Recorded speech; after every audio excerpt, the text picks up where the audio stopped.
A senior analyst hasn't raised her voice in a meeting in 4 years.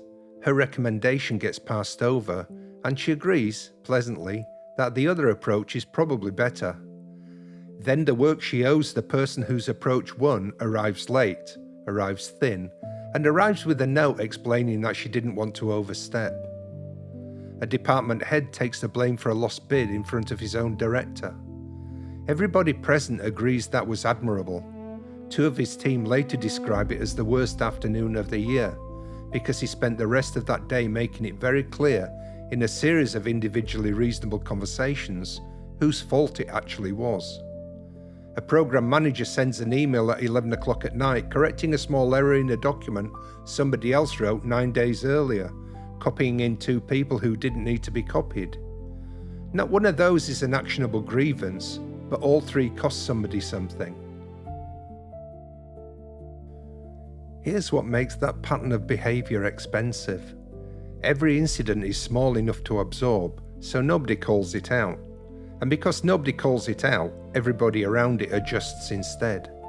They stop volunteering. They put in writing what would have taken a minute to say. They decide a piece of work isn't worth the conversation it would need. None of that shows up in an engagement survey as distress. A year of it reads as a difficult team rather than a difficult person, and it usually gets described that way in exit interviews. Most of us have a name ready for this, the quiet one, the passive-aggressive one. However, the research on the quiet form says something almost nobody expects, and it changes who you should be watching. The research name for this trait-related behaviour is vulnerable narcissism. That's the term to search for, and it's close to the last time the phrase will do any work in this episode, because the label is where all the damage in this territory gets done. Let's start with what it's not. It's not anxiety, though from the outside the 2 can look identical. It's not introversion, which is a preference about where somebody does their best thinking and carries no hostility towards anyone at all. It's not narcissistic personality disorder, meaning a clinical condition diagnosed by a qualified clinician with access to the person over time, and not something a colleague can assess in a meeting. And it's not the loud, self-promoting form I covered in the last episode. Now the deflating part, which is also one of the best evidenced findings in the literature. When researchers took the standard questionnaire apart and asked what it's actually made of, roughly 2/3 of it turned out to be ordinary emotional instability, and about 1/5 low agreeableness. So most of what those 10 questions capture is a quality nobody would think to make a video about. The interesting part is the fraction left over. It's small, and it's what the rest of this episode is about. In what sense is this version of the trait the same as the loud version, grandiose narcissism? The answer is, it's not really. One analysis pooled the individual answers of more than 18,000 people across 45 separate groups, with its plan lodged publicly before the data were examined. That analysis found that the relationship between the 2 forms of narcissism isn't the same at every point on the spectrum. Among people at ordinary levels, the 2 traits sit almost entirely apart, whereas with people at the extreme top, vulnerable narcissism climbs alongside grandiose narcissism instead of falling away. This means the folklore claim that underneath every confident person there's a fragile one is wrong about almost everybody, but right about a small group of people at the far end of the spectrum. What the 2 versions genuinely share is antagonism, a settled disposition to treat other people as obstacles rather than as parties with claims of their own. That's the part that produces the behaviour everybody else has to deal with, and the quietness may be strategy or may simply be temperament related. And there's another difference worth knowing about. Working with almost 2,500 people, researchers found that the 10-question measure divides into 2 halves that have surprisingly little to do with each other. One half is sensitivity to being judged, the other is self-centeredness. Only the second behaves like a dark trait at all, and most of us know somebody who's very much the first without being remotely like the second.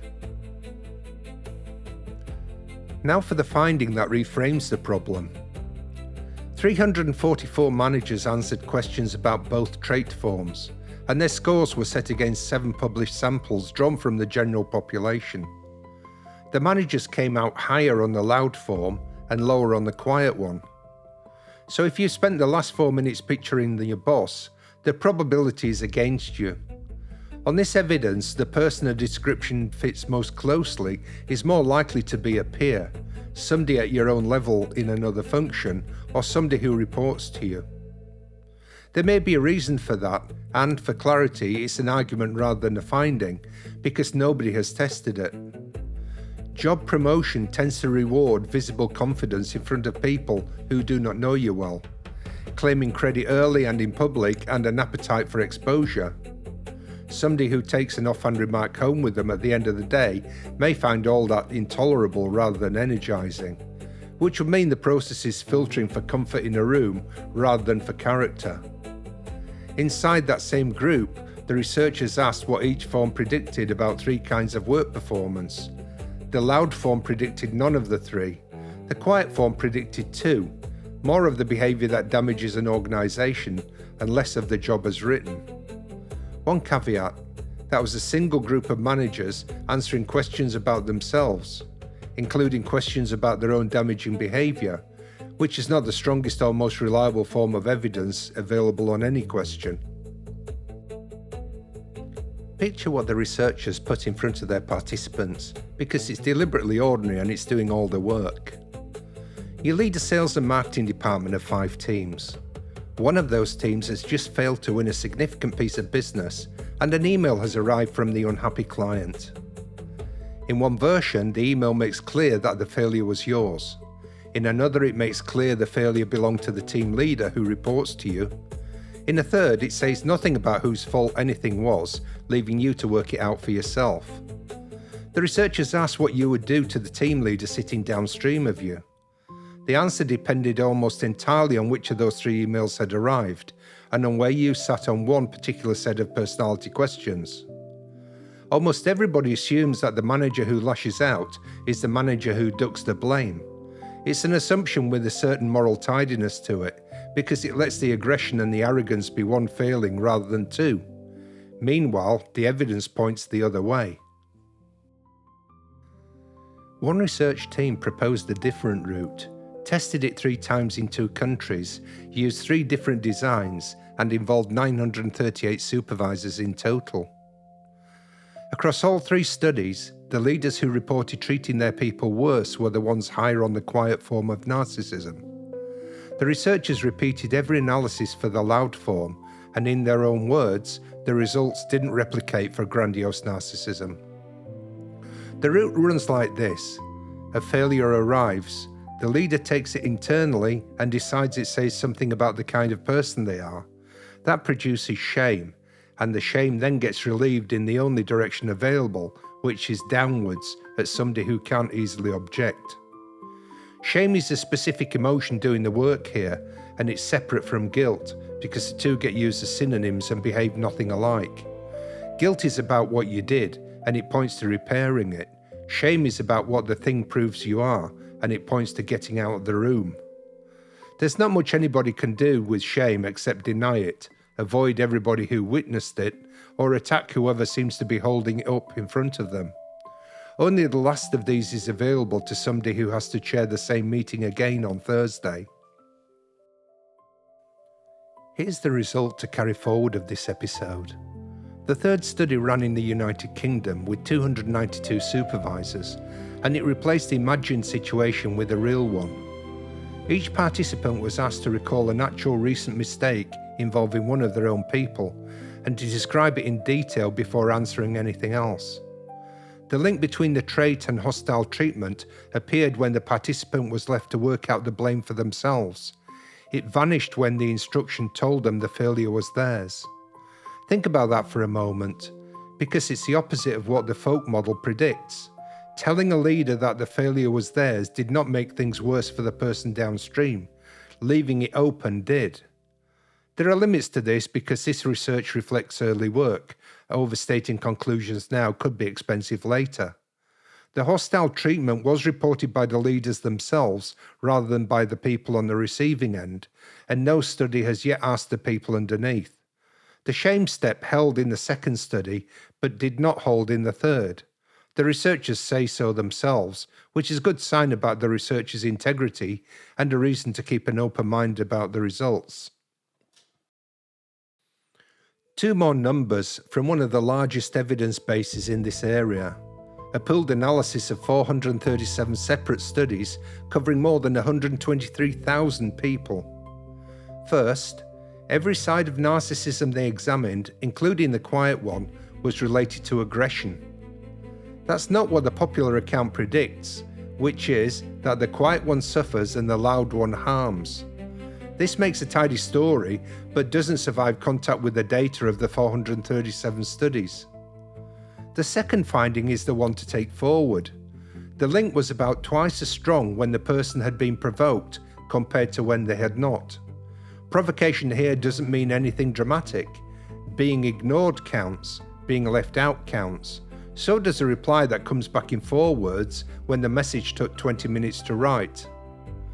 This matters because the most common provocations in an office setting are administrative rather than personal, and usually nobody's decision in particular.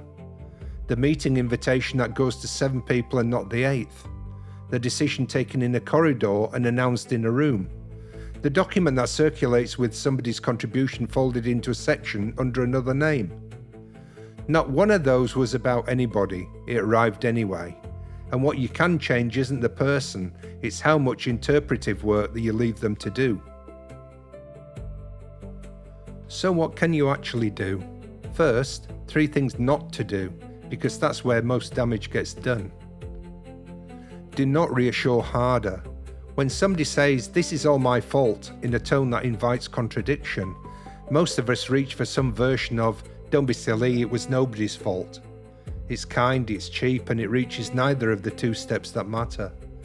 Nothing here suggests these people lack reassurance. A failure has already become a verdict about the kind of person they are, and a warm generality can't touch a verdict because a verdict only responds to specifics. Do not screen for it. 2/3 of what the standard questionnaire captures is ordinary emotional instability, and only one of its 2 halves behaves like a dark trait. A selection process built on that assessment instrument would screen out anxious people at a higher rate than antagonistic ones, under a misleading label that's far more rigorous sounding than it is in reality. And finally, do not try to treat it. Managing behaviour is a manager's job. Reaching whatever produces it is somebody else's, and the attempt goes badly for everybody. Now, 4 things that may help, provided with the understanding that these have not been confirmed and are therefore not evidence-based.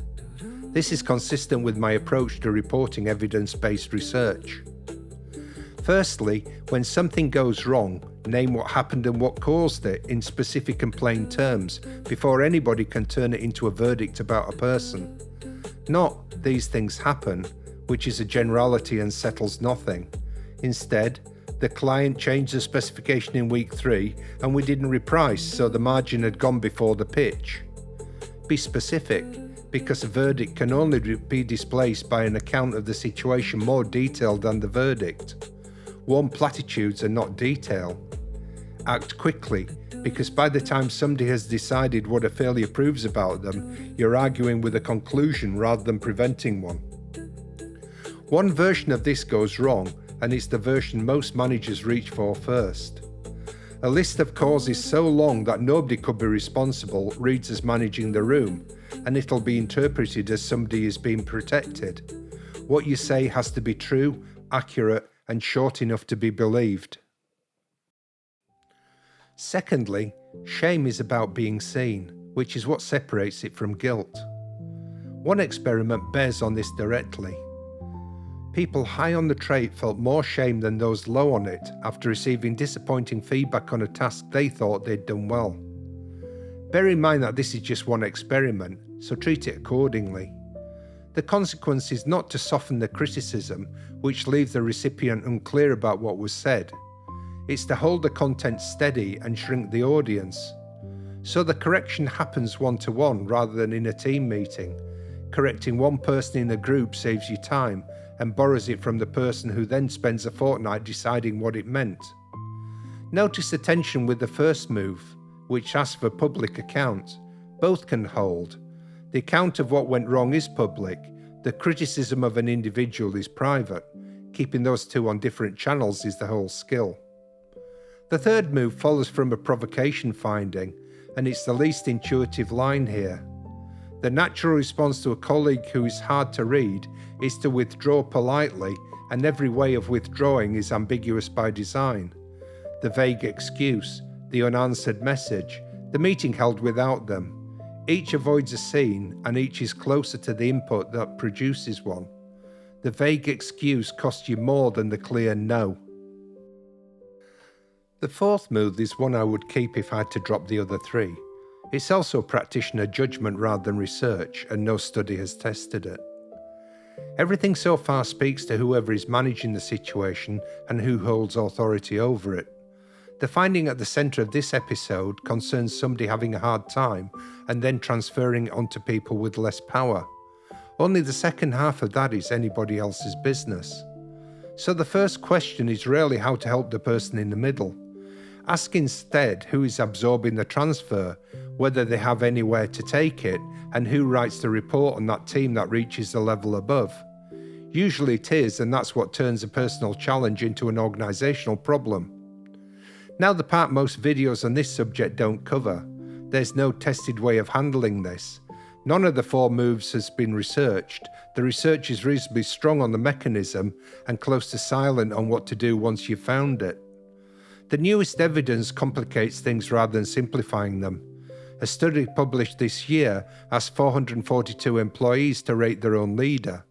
The withdrawn, isolating side of the quiet form went with higher engagement, not lower. Neither side of trait narcissism was related to exhaustion at all. Next week I'm covering the thing that makes all of this harder. The people who've known somebody longest are usually right about them, and you didn't believe them.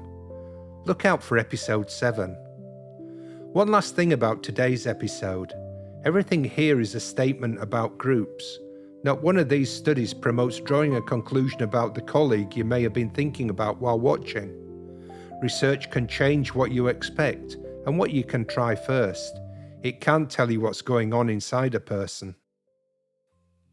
3 more things and then we're done.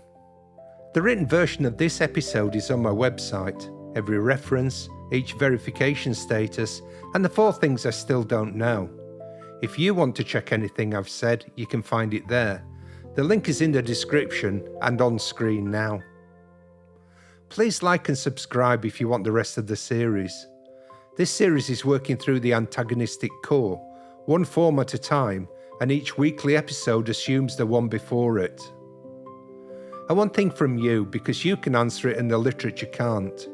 When something went wrong recently where you work, did anybody say out aloud what had caused it, or was that left for people to work out? That second one is the condition this evidence says to watch, and I'd like to know how common it is. I'm Dr Nick Keca. Thank you for watching. I'll see you in the next one.